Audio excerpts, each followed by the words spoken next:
Let's do it. Let's do it. Count me down, gang. Oh, to that. 4, 3, 2. Power 92, #1 in the streets. What's up, Chicago, Northwest Indiana, worldwide? It's the young bull, Ricky Rampage, back again. I took the show on the road. Hey, this is like our second time at the AMC Theater. Hey, last time we was looking at my dog on the big screen, but this time, man, we're here supporting my big dog, Deon Taylor, and his new movie film. Hey, can we clap it up for the movie? Yeah. I have two of the actors, man, that Deon has been working very closely with over the past couple of years, man. I got my dog Bart FitzPatrick, and I have Anthony Fleming the third. What up, that's me, baby? Yeah, we in the building right now. So, real quick, I want to get right into it, man. How do you guys feel about the film? First, Bart? I feel like the shots were amazing, and I jumped quite a few times. It was a scary film. Sound effects. Sound effects, everything was on point. Shout out Deon, the crew, and, shout out my man Joseph Sikora, Terrence, whole cast, man, phenomenal. All-star cast, right? All-star cast, ensemble. What you think? Yeah, I think so as well, man. It was a great cast. They really came together at a tough time to make films. Right there, July 2020 is when they made this film. So it was challenging in that regard.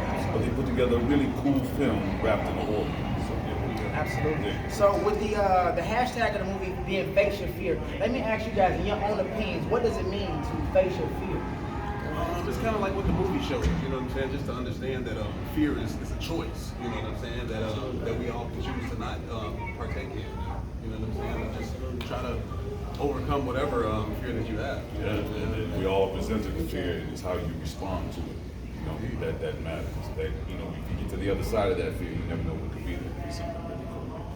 Absolutely. I was at the other movie premiere with Deon, and he was talking about a different aspect when he was writing the film. He was talking about how he was trying to get into the league and everything. Because everybody knows Deon is a big guy. He's pretty big. So he was saying how he had hoop dreams and he was really close to making it to the NBA. But of course, things didn't fall through. But he had to get over this fear to start doing films and everything like that. And he was like, man, that was kind of like the basis of the film. Because he's like, man, if I didn't face my fear of making these films, like, he wouldn't be here. Box office, you know what I'm saying? So with that being another base of the foundation of the film, what information can you give, or like what testimony can you give to people about facing your fear? Like, okay, I got to get over this, or like my fear can actually kill my dreams. You know? Go first, pick the way. Yeah, I think what people should not do is let their fear paralyze them. Absolutely. When you have that fear, you have to really rally. You have to really reach down deep to overcome that. And I think once you do that, if you're able to do that, ain't no telling what can happen. So when you present that fear, not to let it stop you in your tracks, but to like push through that, push past that, because it really will determine your true character. Absolutely. Now we got actors out here that's gonna be watching this. Like, when was the time that you guys had to face your fear? You're like, oh man, like I gotta get over this. You know what I'm saying? So what was the time for you guys? Oh man, well we both started on the stage. You know what I mean? It's a difference between having to take one, take two, and being on stage in front of hundreds of people and having a live performance. So I would say like my first time on the stage was probably one of my scariest moments as far as acting. You know what I'm saying? But yeah, getting in front of that camera on screen, television, network television, it's not as fearful, but at the same time, I had a news scene before. And it was, the jacuzzi, the jacuzzi scene. It was like 100 extras in the room, and I thought for the when reading the script, you're gonna be with 3 women naked, But then on the day of, you realize you'll have to be naked in front of 100 different strangers.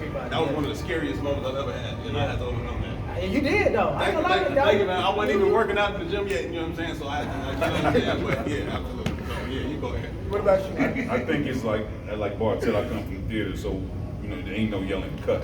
So when you're on stage doing theater, it's like when something goes wrong, when hundreds of people are looking at you, or something goes unplanned, now what do you do? So that first moment though is that fearful moment. Like, oh, that's not how we rehearsed it, so now what we're gonna do. So, but it's, stay relaxed, get through it, face that fear, and you usually come out right there. So. Absolutely. Now let's get into like the leading man in this movie, man. My dog Joseph Sikora. Like, we all know him as Tommy from Power, playing this boss dynamic role, and you also, you know what I'm saying, to kind of relate, because you have to play that boss dynamic role in The Shy and everything. And from going from that character to a horror film, you know what I'm saying?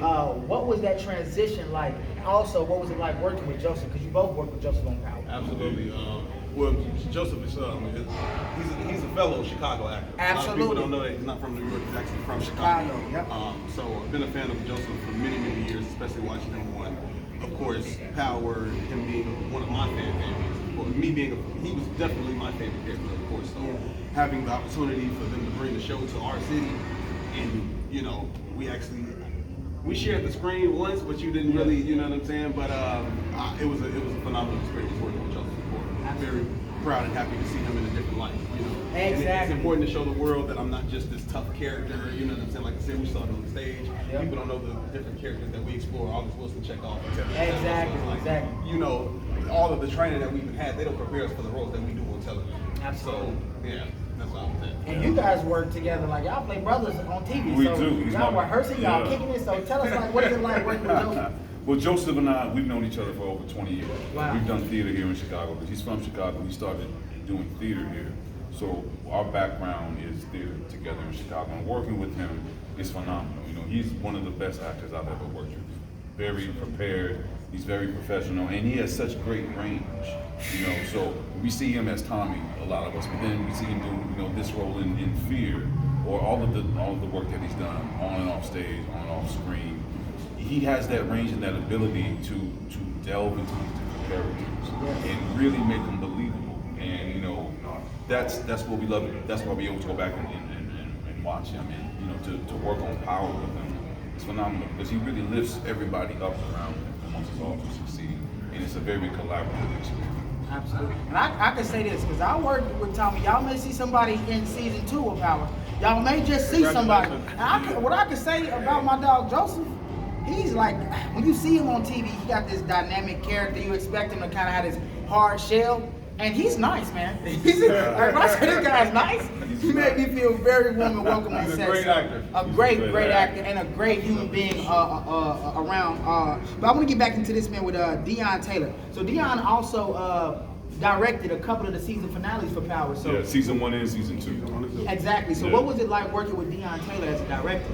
I had already seen several of his films, so it was a big thing, him being part of directing the finale of season 1. So a lot of my cast and crew, my friends, like my homie Chris Ilonzeh, my best friend, me and him were back. We were very excited to have him because he has this film called Free Agents that we actually want to get cast in, and we kind of been, you know, we got to been working our angle on that. So, but of course, it was very exciting because he does very well with action-packed projects. Man, don't he? As you can clearly see. Yeah. And I mean, it was sad to say I had a death scene that he directed. Yeah. But he pulled it out and stretched it as far as it could possibly go. At first, I was very sad that day. And of course, the checks run out. But once I got to set with Deon, he was like, "Nah, bro, you got to go out like a gangster. Like, you can't just go out like an ordinary character. I want to be memorable." So it's like, great guy. Absolutely, can't wait to work with him. And before we get to that with you, I remember I think it was an Instagram post.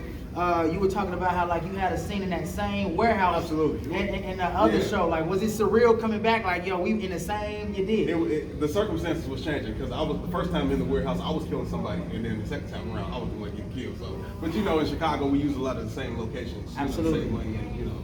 But that's what it was. Yeah, dope, stupid dope, man. So, my guy, what was it like working with Deon Taylor in the season finale of both seasons? Fantastic. Season 1, you know, was the first time that I met the brother. I got a chance to work with him, and just the energy that he brought to set was just palpable. You know, in between takes, he busts out and played like some cameo word up, you know, some Prince, and have everybody dancing and laughing. And kept he came on episode 10, so we had gone through this whole season. It's the last episode. It's been a long run. He just brings a breath of fresh air, and his energy, and his upbeat personality, and just his attention to detail and focus.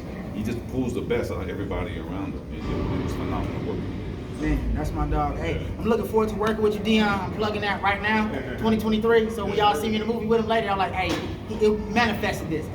So I want to actually plug your horror film that you actually just did. We just got done doing Wayward, not even like a couple of months ago. You know what I'm saying? So like I say, from you going to this boss character and then people just trying to typecast you as Reg, then you come and then you do a movie like Wayward in the mountains, you know what I'm saying? And when I say Wayward got a twist out of this world, y'all need to go check out Wayward right now. But how was it like going from Reg and then having this enormous role in this horror film, Wayward?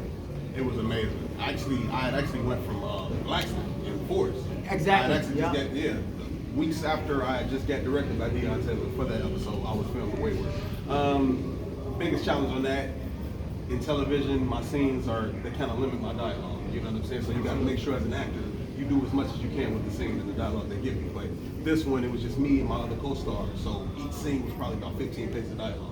You know what I'm saying? So that's when I had to go back into my theater, my theater roots and really pull that back out of myself. But it's not really as hard as people think. Like, I think we are truly blessed and gifted with the ability to portray all of these different characters, but to be our truthful self in these imaginary circumstances. I'm just, it's something I've been blessed with. So it ain't nothing to go gangster and go dirty. Exactly. So that's what it is. And man, you did a phenomenal job in Wayward. Like I'm telling you, if you haven't seen Wayward, I was just telling my brother to check that out. He gonna check that out. Go check it out. Everybody here, like, what I'm saying, we in the horror film space, so yeah. And I did my research on you, and like you was in Prison Break, you did Diversion as well, but like your big breakout was Power. So please tell us, like, what was it like getting the role, a series regular on Power, and without spoiling anything, what can we look forward to in season 2? I mean, the whole experience has been amazing. I'm from Chicago, so to be able to get up every morning and do that show with that great cast and crew and friends in my backyard, man, it's been phenomenal. Man. Everybody else is coming from out of town, Exactly. but I drove 5-6 miles to the gig, and I'm working. It's been, I can't really put it into words. Season 2, y'all not even ready for it. Y'all not even ready for it. Gary Leonard returns as the showrunner. Yes, sir. And it's just going to be phenomenal. My man Ricky, he in it, Sir.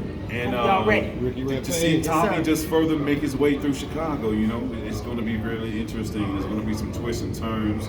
But everybody's going to be waiting to see my man Tommy Egan roll through town in that blue Mustang. So stay tuned. Season 2, Force. It's on the way. And one thing I can kind of piggyback on, it's very surreal, man, to be from Chicago and then you look up and you filming on 51st Street. Exactly. Where I used to catch the bus to go to high school every day. You know what I'm saying? And little did you know, God had a whole different plan just a few years down the road. So just to be able to film in your hometown is a blessing. So make sure you guys check out season 2 Power Force Stars Network. And before we get out of here, guys, like, what do you guys got coming up next? What can we look forward to from both of you guys? So I got a series on BET Plus coming out next week.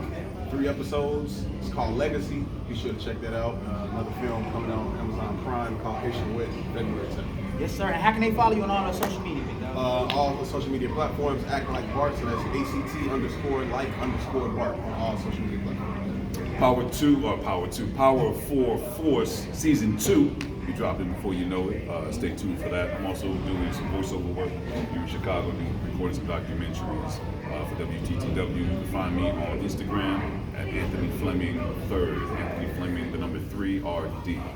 Y'all know what it is, man. Come on. Real quick. Just I love fun facts. Just for the people, like you said, inspiring actors. Yeah. I was a senior in high school, 2012, actually. The winter of 2012. Yeah. My senior year in high school, we took a play. We took a field trip to see a play called Jitney by August Wilson, and I saw this man right here as a senior in high school, and he, and along with the rest of the cast, truly inspired me to want to pursue acting.